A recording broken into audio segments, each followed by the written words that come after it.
Good day.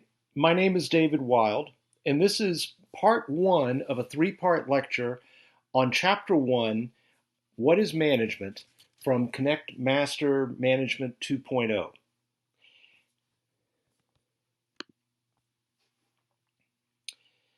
Let's address what is management.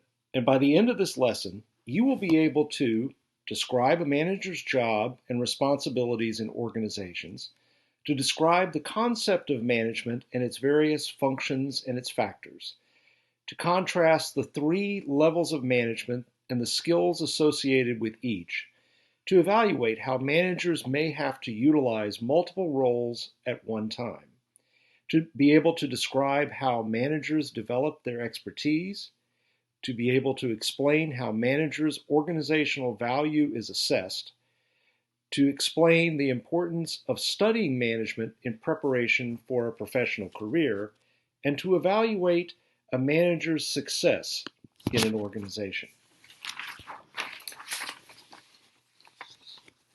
Let's talk about distinctions within management.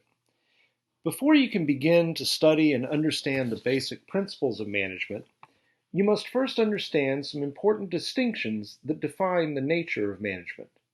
These distinctions include, first, the difference between a manager and a worker. Secondly, the separation between a manager's job and his or her responsibility. And third, the contrast between various types of workplaces. Let's talk about the first one, a manager versus a worker. A manager's professional life is very different from that of a typical worker or non-manager. An individual who has no management responsibilities is an organizational member who has no other employees reporting to him or her. Non-managers tend to focus only on performing their jobs or assigned tasks. A manager, however, is not only expected to perform numerous tasks, but also to be responsible for the performance of his or her subordinates. The manager's job versus responsibility. A manager's job is to get employees to work together and use their abilities to maximize the organization's performance. Managers are not only responsible for the organization's success, but also for their subordinates' development and well-being. Thus, the manager's job is to lead and motivate subordinates toward attaining the organization's goals. A manager's responsibility, then, is to lead and motivate subordinates in an ethical fashion. Another distinction between a manager's job and responsibility lies in the difference between scheduled hours and actual hours worked. Most managerial positions pay a salary based on the expectation of a 40-hour work week. However, most managers would argue that 40 hours is often not enough time during the week to fulfill their responsibilities to the organization as well as to their employees. And many managers work far more than the traditional 40-hour week. Another point regarding managers and their role in the organization is not every person who becomes a manager is automatically considered a leader. Leadership requires additional effort on the part of individuals, both managers and non-managers, to go the extra mile when it comes to moving the organization forward. Some other general distinctions between managers and leaders can be said to be that leaders take risk while managers control risk. Leaders create a vision while managers create goals. Leaders are willing to be themselves, while managers may imitate behaviors they learn from others. And finally, leaders focus on people across the organization, building trust and loyalty, while managers work with individuals on their goals and objectives. The last managerial distinction we'll talk about is the profit versus the non-profit workplace. This is important to consider in terms of the differences between workplaces. All managerial jobs exist within an organization. An organization is a group of individuals working in a structured fashion to achieve particular goals. Regardless of their size and number of employees, all organizations are classified into two major categories, profit and nonprofit organizations. When we think of a typical organizations such as Walmart, Best Buy, or Bank of America, their overriding goal is quite singular in nature: profit. These corporations are called for-profit organizations. Although there are many subordinate goals for which organizations strive, all these goals lead to making money, profits, and profitability leads to further organizational growth, market power, and sustainability. There are, however, other organizations where profit is not the primary goal. Nonprofit organizations such as public, social, or service organizations pursue other objectives. Many public organizations are governmental bodies.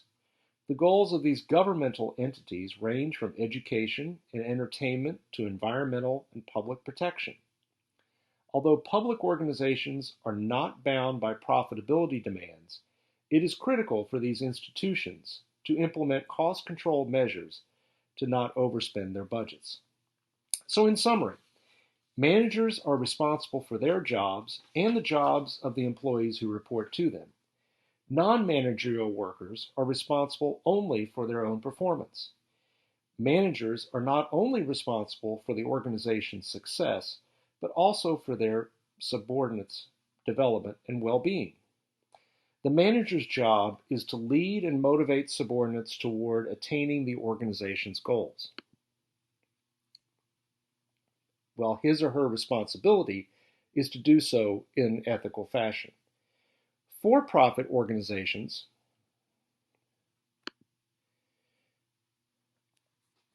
are in business to make money and be profitable, while nonprofit, public, social, and service institutions are in business to serve the greater good. Although managers' roles in these different types of organizations may vary, ultimately they are charged with helping the organization to be successful in its endeavors.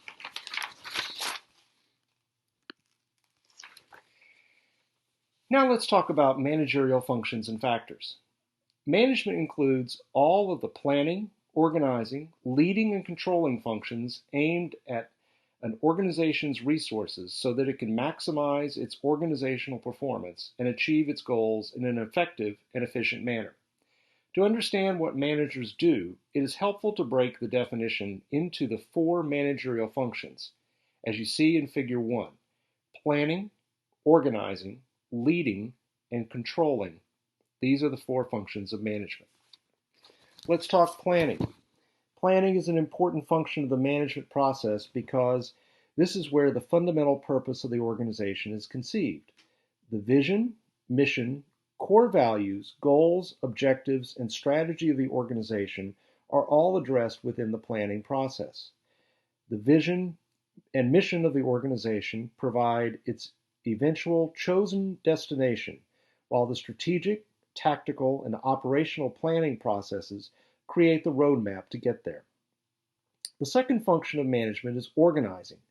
This is the grouping of activities and people so that they can perform their task effectively and efficiently. At the heart of most corporations is a well-defined organizational chart. This chart not only illustrates the reporting and coordinating relationships across all levels of the organization, it also provides evidence of how the company organizes its human resources to fully take advantage of its resources to maximize performance. The third function of management is leading. Leading refers to the manager's ability to get employees to work enthusiastically toward achieving the organization's vision. At its core, the definition of leadership lies in one's ability to exert influence over others by inspiring and motivating them to work toward certain goals or objectives. And finally, the last function of management is controlling. Organizational control focuses on monitoring the organization's progress toward achieving its goals. This part of the management process deals with establishing systems that measure such progress.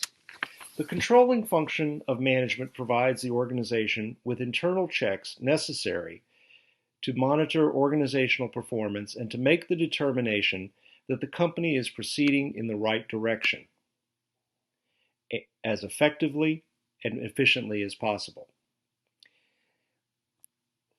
Managerial factors. Now that we have explored the major functions of management, we now examine the managerial factors that directly contribute to or measure the success of the management functions in organizations. These factors serve as indicators to gauge the proficiency with which managerial functions are performed. Managerial factors include organizational performance, resources, effectiveness, and efficiency. Organizational performance. A recurring theme in the functions of management is to maximize organizational performance. Organizational performance can be measured in many ways, but most measurements function on the organization correctly setting and attaining its goals while maximizing the use of its resources. An organization's overall performance depends on management's ability to utilize resources in both an effective and efficient manner. Resources are the building blocks of organizations. They are the organization's possessions that are combined and utilized to gain a competitive advantage over others in the same industry. An organization's full complement of resources is both wide and varied. Some of these are tangible, such as financial resources, i.e. money, or physical plants and facilities, the organization's buildings and machinery, while other resources are intangible, such as human resources, the people, or brand awareness, the company's reputation. Managers use these resources to engage in activities that ensure the success of their organization. Resources, when utilized in an effective and efficient manner, provide organizations with pockets of strength that they can build around. These organizational strengths are the source of competitive advantage in the marketplace. Finally, let's talk about effectiveness and efficiency. An effective manager is one who chooses the correct goals, strategies, and objectives. Effectiveness can be summed up in 4 words: doing the right things. Effective managers help their workers and their organizations set appropriate goals and then do whatever is ethically required to attain these goals. Efficiency deals with the faster, cheaper, more productive side of the resource equation. An efficient manager sets the most out of the organization's resources. Efficiency can be summed up in 3 words: doing things right. Maximizing the value of resources to produce a given output is the definition of efficiency.